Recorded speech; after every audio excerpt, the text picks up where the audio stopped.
चलो बच्चों, let us read this question. So the question says monochromatic light of frequency is 6.0 into 10 to the power 14 hertz produced by a laser. तो एक laser के द्वारा monochromatic light जो produce हो रहा है उसका फ्रीक्वेंसी गिवन है 6 into 10 to the power 14 hertz. The power emitted is 2 into 10 to the power minus 3 watt. तो उससे जो पावर एमिट हो रहा है 2 into 10 to the power minus 3 watt है. Number of photons emitted on the average by the source per second is. तो एक average रूप में जो नंबर ऑफ फोटॉन्स एमिट हो रहा है सोर्स से हर सेकेंड में, ये हमें फाइंड आउट करना है. तो इस क्वेश्चन को सॉल्व करने के लिए जो की कॉन्सेप्ट हमारा होगा, तो ये की कॉन्सेप्ट है डुअल नेचर ऑफ लाइट. तो लाइट का जो बिहेवियर है वो कभी कभी वेव और कभी कभी पार्टिकल की तरह शो करता है, तो उसको हम लाइट का डुअल नेचर बोलते हैं.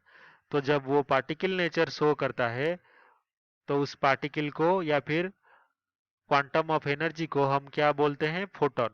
और इस फोटोन का जो एनर्जी होता है ई पी, इसको हम लिख सकते हैं Planck's constant h into frequency of photon new. लेकिन हमें ये पता है कि जो पावर होता है इज इक्वल्स टू एन यहाँ पे क्या है? Number of photons emitted per second into energy of photon EP. तो इस इक्वेशन से number of photons emitted per second by the source N is equals to can be written as power, जो भी power है हमारा source का, divided by energy of each photon यानी कि ईपी. तो यही हमारा फॉर्मूला होगा. तो यहाँ पे क्या करना है? बस जो हमें गिवन है power is equals to 2 into 10 to the power minus 3 वाट.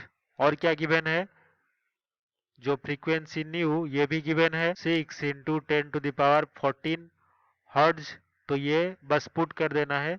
तो हमारा एन हो जाएगा power 2 into 10 to the power minus 3 divided by energy of one photon is equals to H nu. तो H 6.63 into 10 to the power minus 34, और इससे क्या multiply करना है? फ्रीक्वेंसी ऑफ फोटोन यानी कि 6 इंटू 10 टू द पावर 14. तो इसको सिंप्लीफाई करने पर N is equals to 5.03 into 10 to the power 15, या फिर N is approximately is equals to 5 into 10 to the power 15. तो यही हमारा आंसर है, number of photons emitted per second by the source. First option 5 into 10 to the power 14 ये गलत हो जाएगा. दूसरा option 5 into 10 to the power 15 हमने फाइंड आउट किया है, तो यही इसका सही उत्तर होगा. Third option 5 into 10 to the power 16 गलत. Fourth option 5 into 10 to the power 17 भी गलत. तो only option 2 is correct. I hope you have understood this well. Best of luck.